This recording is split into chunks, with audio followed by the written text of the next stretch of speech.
Poverty or the lack of wealth is a form of hell caused by man's ignorance of the mental laws governing prosperity. Poverty is a dirty, uncomfortable, degrading experience. It is a form of disease, and in its acute phase seems to be a form of insanity. Poverty fills prisons. It drives men and women to drink, to drug addiction, and sometimes to suicide. It can lead potentially fine, talented, intelligent children to delinquency and crime. It can make people do things they otherwise would never dream of doing. Be done with the thinking of poverty as a virtue. It is a common vice. If you've been living in this hell on earth, you've literally been blinded to the abundance that lies at your feet. This is the shocking truth about poverty. Hey y'all, I've been reading Think and Grow Rich, The Black Choice, and that paragraph, oh my goodness. I'm going to go over a few more quotes from this book, but I just want to sit on that paragraph. If you need to rewind and listen to that again, do it. Because when I read that, I was just shook, because the things that break my heart for, like, you know, prisoners, people on drugs, and homelessness, and of course homelessness is tied to poverty, but like, you know, suicide, or just all of the things described in this paragraph are things that are, they just break my heart. Like, I can't stand seeing it. But for some reason, I've never drawn the conclusion between that and poverty. And obviously, so things like prison, obviously there's other reasons for the prisons being filled, but just linking that to poverty, like crime rates to poverty. And for some reason, I feel like it's not often linked together.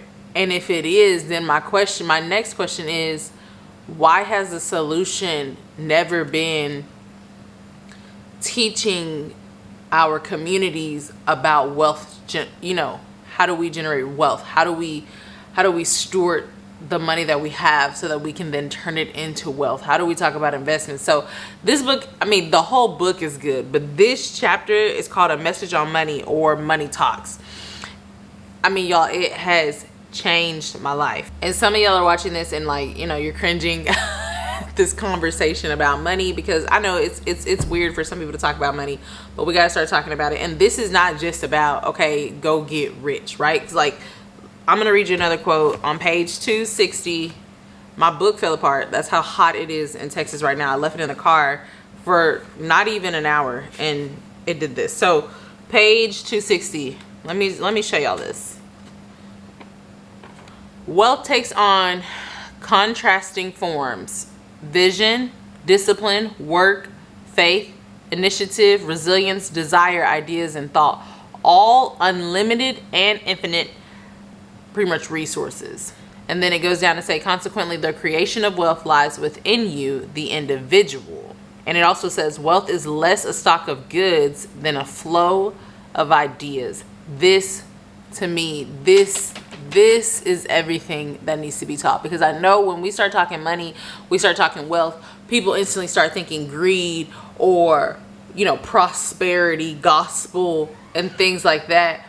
But this is what bothers me, because if we know that wealth is very much, if wealth is very much aligned with ideas and visions and those types of things, why are we not giving our children the space to learn to dream? Why are we not showing them how to take these thoughts and ideas out of their head and to make them a reality? Like that for me, I'm like, this is what I'm about. Because, and pretty much what it's saying is, wealth is not just about like working and making and moving up in your job, but it's about, like, do you have a vision? Okay, look, page 261. In order to overcome poverty, one needs only to raise his level of vision.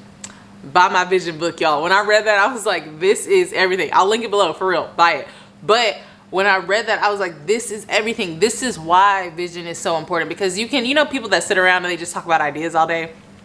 We're not trying to do that either, right? They just sit there and they're like, man, you could do this and you can make this money. We're not talking about that. We're talking about actual visions that God puts in your heart that he wants to see you bring forth, right? And so, looking at these things that are in your heart, these things that you think about. They're not just there for a reason, but they're there because they can generate wealth, which is not a bad thing, because wealth, again, going back to the beginning, can stop all of these negative things from happening, right? Instead of going in and saying like, we're gonna patch this, war on crime, we're gonna give this, give that.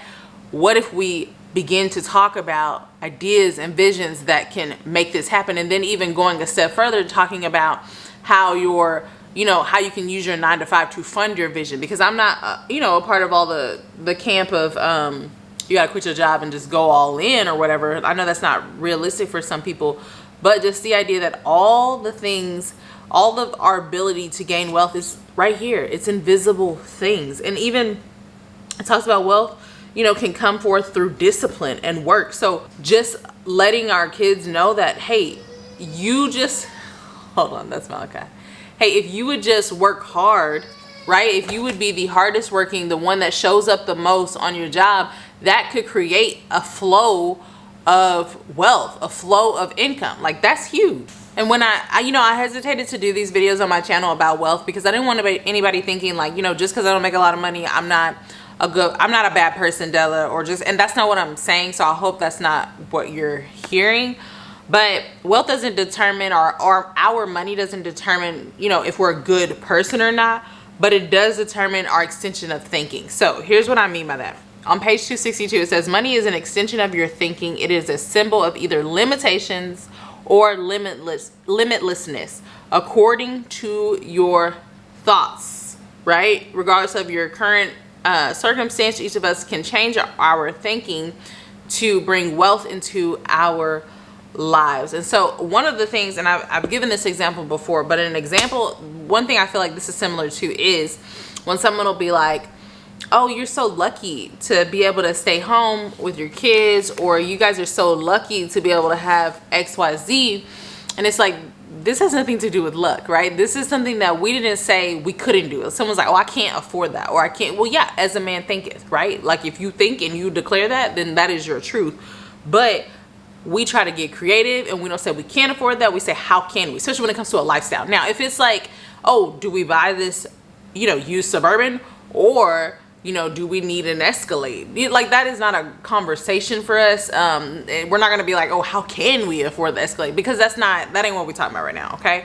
But just this idea of, some people just say they can't, and some people say, how can we? And then that's when the ideas and the vision starts rolling, and that is a source of wealth. That's a source of income, so to speak. Because I think about too, even so, going back to me being at home with the kids while they were little, you know how many things I was doing? Do you know how many creative ideas I was putting into action so that it could help generate either cash flow or prevent us from having to use our money for certain things? And I was literally tapping into all invisible sources, right? Ideas, visions, putting them into the work so that they could then create the life that we wanted to create. And then it talks us through the importance of kind of knowing how much money you want or how much money you need, and how just in knowing that, you put yourself in a better position to not be in poverty and to experience wealth. Now, I'm going to kind of tell you the example so that you can kind of do it. One of the things, we went to a conference this weekend, and this woman, she was phenomenal. She just, I think she calls herself the millionaire maker. One of the things that she said that's helpful for those of us that, have come out of poverty or are moving into wealth or desire to move into wealth was, don't think so much about the money, but think about the things that the money can provide and do in your life. And so instead of thinking like, oh my gosh, I need to make $500,000 a year, think about the things that you need. So you want that money. Why? Because so that you can move into a safer neighborhood or whatever, I don't know. Or, you want to be able to afford to get help with your kids, or you want to be able to travel with your family, or you want to be able to support your retired families. It almost feels like cleaner for those of us experiencing poverty trauma or whatever. It feels cleaner to think about those things versus thinking about, I want to make $300,000, which there's no reason, there's nothing wrong with saying that. But if you aren't there yet, that's another option. So on page 263, it talks about how much money do you need. So this is what you're gonna say. How much money do you want? Okay. But how much money do you need to live the way you want to live? So a lot of us have never even thought about this. To accomplish the goals you have set for yourself. Like, how much money do you need for that, right? And then he goes on to say, the world will pay you exactly what you bargained for, exactly what you earn, but not a penny more. So you have to tell yourself, you have to even tell the Lord, like, this is what I want. This is what I'm willing to work for. This is what I'm willing to invite into my life. So, okay, when you think of those questions, how much money you need to live the way you want to live, or to accomplish the goals you set for yourself. So something that's helpful is, say you want to be a homeowner, you need to write down how much this house costs that you want to own. You want to write down maybe the month to month that you need to live. Say you want to live a certain place, write that down. And then what that does is that allows you to then see, okay, where am I at when it comes to this? You know what I mean? Where am I at when it comes to providing this life that I want to provide for my kids and my family? And then that'll allow you to see that number and allow you to move accordingly.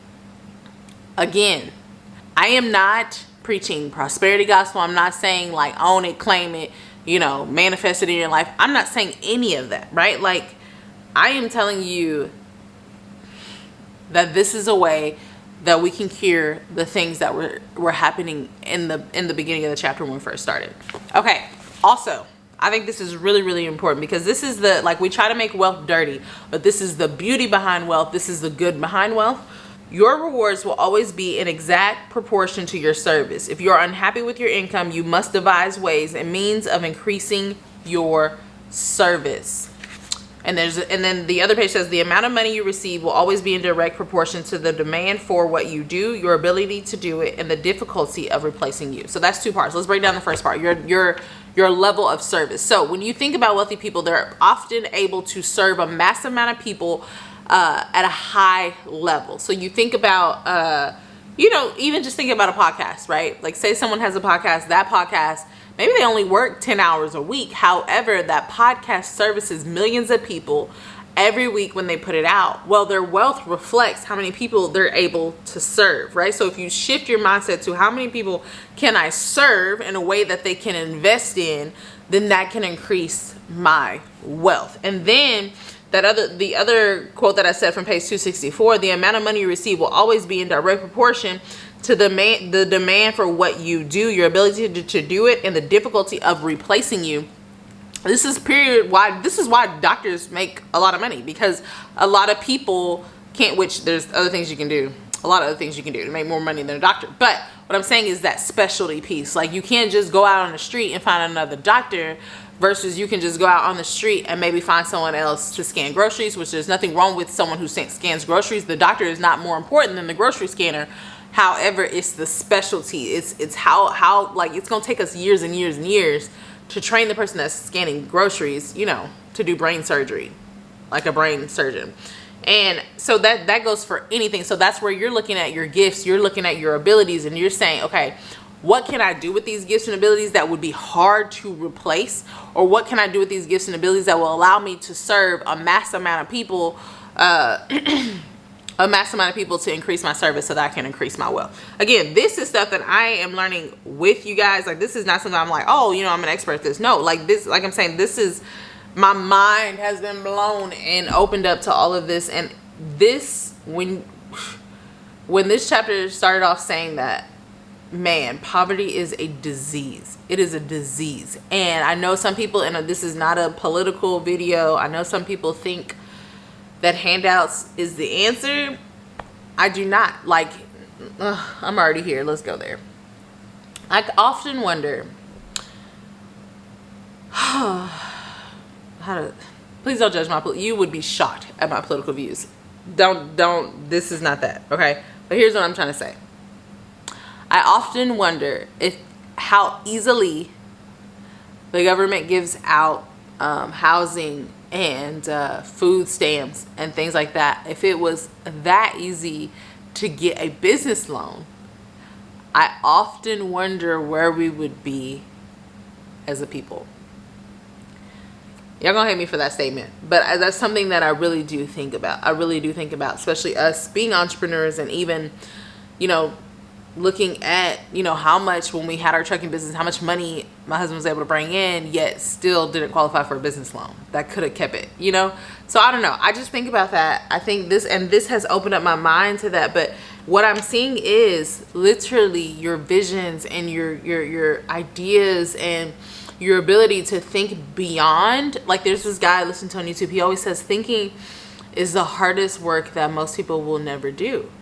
And so if you can literally think of a solution, think of an idea, or just think outside of the box, that could be the answer for wealth. And yes, you want wealth. Yes, you desire wealth, because you have the opportunity to help your family not walk through something, because this is real. This is real. The things that he listed in the beginning of this is real. I often wonder how many men would not have to be sitting in prison, or women would not have to be sitting in prison, had they been trained in how to generate wealth in a legal way. They wouldn't have had to do the things that they did, right? Or if they had been trained, hey, your discipline on this job is going to determine your level of wealth, which will determine how your ability to move up, and determine your ability to provide for your family and yourself, which will then in 20 years determine, or 10 or 20 years will determine if you're a homeowner, which then in 10 years will determine your level of wealth. You know what I'm saying? Like, if we were having these conversations about wealth, or just, don't even get me started on homeownership. But anyways, this was so good. I am going to continue in on this book. I think there's like 3 more chapters I wanted to cover with you guys, but that one I was like, ooh, we got to talk about this. Let me know let me know your thoughts on this. Like, do you think that poverty is a form of hell? Like, do you think poverty is dirty, uncomfortable? Like, what are your thoughts? Did I offend you? I want to know. Even if you're mad at me, I don't care. Comment below. Love y'all. See you in the next video.